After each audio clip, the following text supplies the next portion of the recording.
Biden on a campaign stop on his train tour. This is Alliance, Ohio. Next up, Pittsburgh. Let's watch. It's about respect. It's about your place in the community. It's about being able to hold your head up, being able to look at your kid and say, honey, it's going to be okay. Well, you know, the fact is, I don't expect the government to solve my problem each day, but I do expect them to at least understand the problem.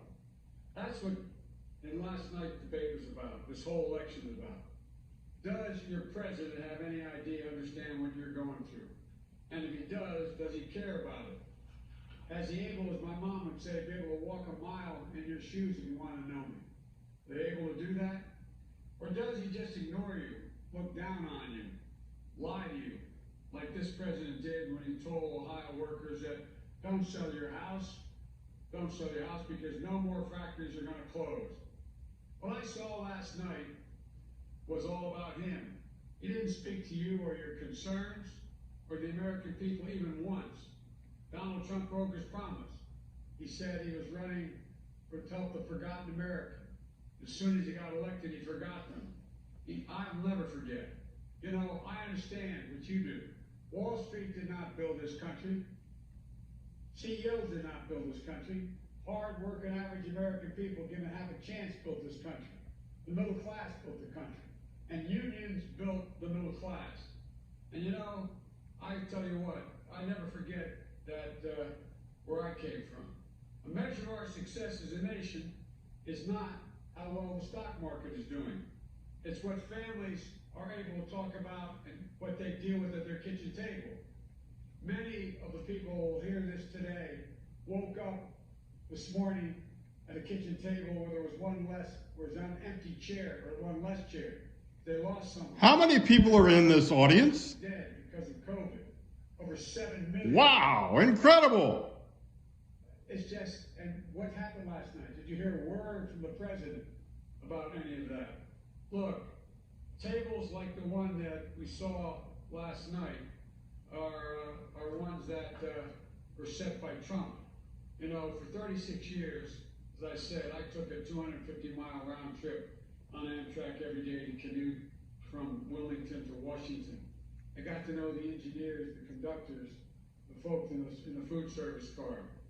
And at night, as I ride home and going between Washington and Baltimore, I see those lights on in those homes along the tracks, middle-class homes, 3-bedroom, split-level types that I grew up in. And I often wonder, what are they talking about? What are they dealing with? What's going on in their heads? Was it like what's going on at my house? No, honey, you got to ride on those tires for another 4,000, 5,000, 6,000 miles. We can't afford new ones right now. Or, you know, who's going to tell her? Who's going to tell him they can't go back to that school because we just don't have the money? Or what are we going to do? I can remember my father, we lived in a 3-bedroom house with 4 kids and a grandpa. And I can remember, you know, the walls were thin. I remember my dad rolling around at night. I could hear him. My room was next to him. I remember asking my mom one day, what's the matter with Dad? He said, we just lost insurance. We have no health insurance. And so, look, these are the things that people are worried about. My guess is that the same thing is happening everywhere in America. And the question people are asking is it going to be okay? Folks, this election, in my view, is between Scranton and Park Avenue, between Alliance and Park Avenue. And it's about whether or not the parents are going to look their kids in the eye and going to be able to say, it's going to be okay. That's what we talked about on the way down here in the train. We talked about it all along this Whistle Stop tour because I'm coming into places where people are hurting, where people have lost their job, but where there used to be real opportunity. And this is all about, in my view, how we're going to support working families, to give people an equal shot, just so they can be able to have a chance to be able to just make a decent living. And folks, you know, to protect your pensions, your health care, to make the wealthy and corporations pay their fair share, to me, that's what this is all about. It's a trade-off. Do we allow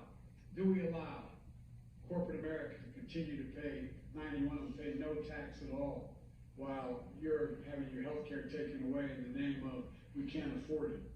Do we allow billionaires to to get another $30 billion tax break so they pay at a lower rate than you pay if you have a job as a school teacher. Do we allow that? Do we invest in our schools? What should we be doing right now? And what should we be doing for the last 5 months? The president, instead of being in the sand trap on his golf course, should be in the White House and the Oval Office inviting Democrats and Republicans to be there with him and to settle how we're going to make sure we can bail out these small businesses that are going under. Make sure people can keep their insurance. Making sure we have the ability to open our stores and our schools safely. It costs money to do that. But what's he doing? He's doing nothing. By the way, I find it fascinating. They have time at the very end of this election to hold a hearing on a Supreme Court justice, but the Senate does not have time to deal with making sure schools and businesses have the PPE they need, the protective gear, does not have the sanitary conditions available to them and the money to pay for them to open up, does not have the capacity, and so on. It's kind of amazing, isn't it? They have time to rush through a nominee after an election has already started, no time to deal with the everyday concerns about the American people. Look, let me conclude by saying, Read the Constitution, Joe Biden. I'm extremely optimistic. I'm optimistic that because the American people know this is not who we are. They're ready to get up again. They're ready to come back. We just have to give them a shot. And so we're better positioned than any nation in the world to take back this 21st century. We're ready to do it. We can only do it, we do it together. And if I get elected president, I'm not going to be the Democrat president. I'm going to be an American president. I'm going to represent you whether you vote for me or you vote against me. Isn't every president an American president of the United States? Security and well-being of people just given an equal chance to have a shot at the American dream that's being denied them right now. Thank you very much for listening. I'm happy to take questions. I don't even know where to start. I guess I'll start and work my way a little bit. Yes. What did you learn last night about going face-to-face with President Trump today? What do you want to be different next time? And also, there's a lot of talk about the other way that you went last night. The more debates aren't worth having. What do you think about that? It's not a inconsequential assertion. Look,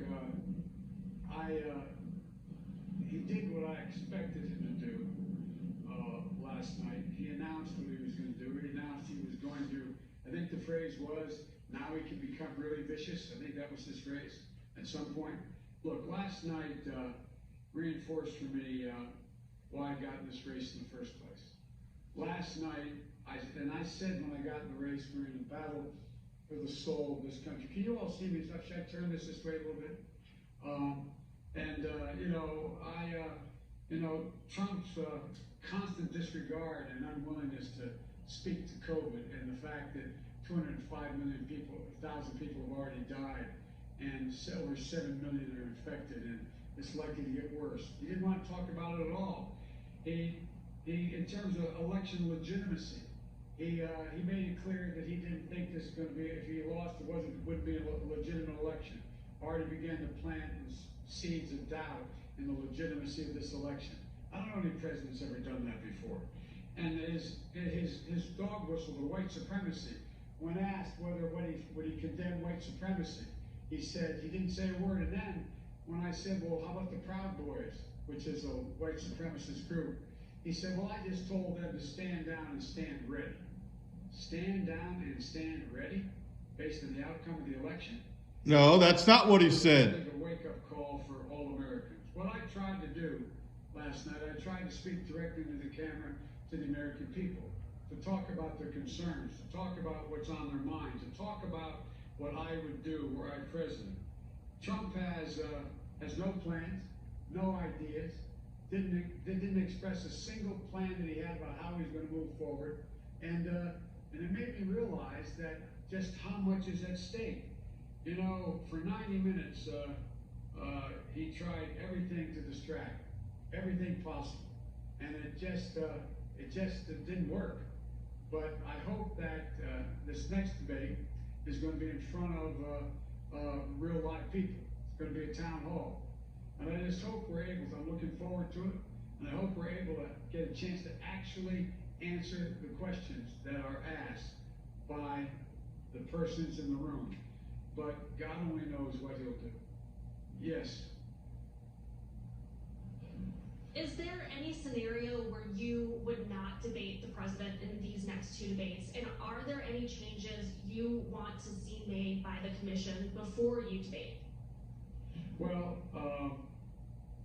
you know, he not only attacked me constantly and my family, but he attacked the moderator. And again on his tweets this morning or last night. I just hope there's a way in which the debate commission can control the ability of us to answer the question without an interruption. I'm not going to speculate on what happens in the second or third debate. My hope is that they're able to literally say the question gets asked of Trump, he has the microphone, he has 2 minutes to answer the question, no one else has a microphone, and then I don't know what the actual rules are going to be, literally. But that's what seemed to me to make some sense. But I'm looking forward to it. And what do you have to say to those undecided, persuadable voters who were watching last night and were just completely turned off by politics? I can understand it. It was, I kind of thought at one point, maybe I shouldn't say this, but the President of the United States conducting himself the way he did, I think it was just a national embarrassment. But look, I just hope that the American people and those undecided voters try to determine what each of us has as an answer for their concerns and allows us to actually speak. Yes, ma'am. Thank you, Mr. Vice President. You mentioned the president's comments about the Proud Boys stand back and stand by. Today, they've made that really a rallying cry. They're rallying around that slogan almost that they've created now for it. What are your fears about the implications of the president's rhetoric? And do you have a message for the Proud Boys today? Cease and desist. Cease and desist. The American people will decide who the next president of the United States will be, period.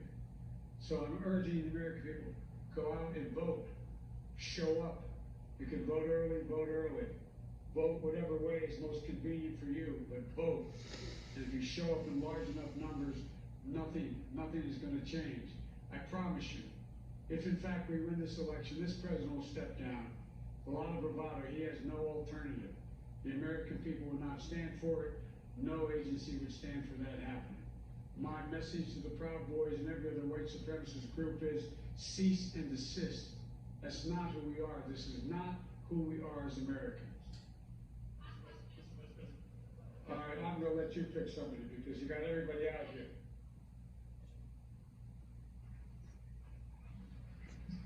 Boy, this was... Mr. Vice President, thank you for giving me a question. I think it's for yes. Oh, great. Okay. I wanted to just about last night. You said a few things that put some distance between yourself and the liberal wing of the party on the Green New Deal and Medicare for All. Can you talk a little bit about whether or not you could be going a little bit too far to the center and alienating some people on the left? And related to that, have you spoken with Alexander AOC today or recently? No, I haven't, and I appreciated her endorsement. I like, look, we had a debate with, I don't know, 22, 25 people in the Democratic Party. He can't even remember. I said at the time that I would tell you exactly what I believed, and I would state why I believed it and why I was running. And that's exactly what I did. I did not support Medicare for all. I do not support it now. I support the Biden plan that I've laid out. I've laid out the most extensive plan with a detail on how I will get us to net zero emissions in the energy sector by 2035, putting thousands of people to work. I've laid out how, in fact, I'm going to get us to net zero emissions in the United States of America by 2050 across the board. how I've rejoined the Paris Accord, which I helped put together, etc. So the Green New Deal that the president keeps trying to talk about, it's not a bad deal, but it's not the plan I have. That's the Biden Green Deal. That's what it's about.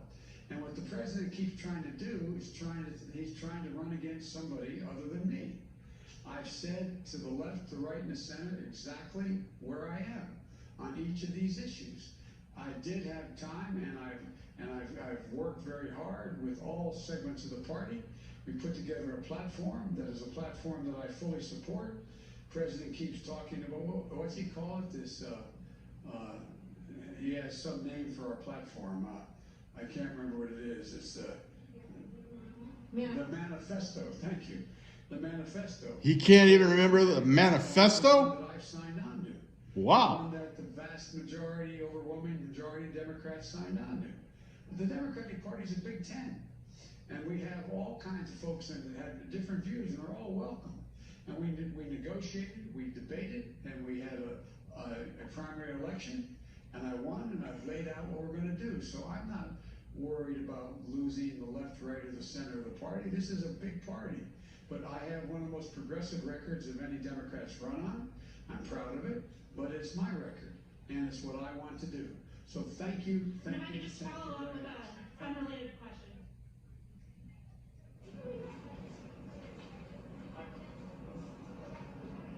You know, I'm going to get in trouble with the conductor, but because I'd like to stay and answer a lot of your questions. Do I think he's created a crisis in confidence?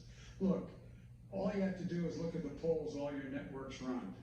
And a significant number of the American people are worried about what he recommends having anything to do with, look there, right? Is that what you're trying to tell me? To deal Doesn't even know where to look. with the COVID crisis. Oh my gosh. He has, they've lost confidence in him. And so that's why I think it's really important that the scientists continue to speak out, say exactly. And he's not even looking in the right spot. Appropriate approach to dealing with COVID, whether it is a vaccine or any other proposal. And God willing, we're going to have a vaccine sooner than later. God willing, we'll be able to distribute it as rapidly as possible. But it gets down to, ultimately, the American people have to have trust in what the president. Big crowd, Joe. Many people don't trust him. As it relates as well to businesses, they say open up. Even businesses open up are having trouble getting people to come in because, in fact, the president says things that are just not accurate. So, but I'm confident that we're going to get in this train, or you're all going to have to run behind it, and we got to get going. But thank you all very much, and I'll talk to you next time wherever I'm doing. Thank you. And there he is, post-debate, first time taking questions. Joe Biden, former vice president, Democratic presidential nominee, gave a speech this morning in Cleveland, but today on this whistle stop, I guess you could call it, in Alliance, Ohio, along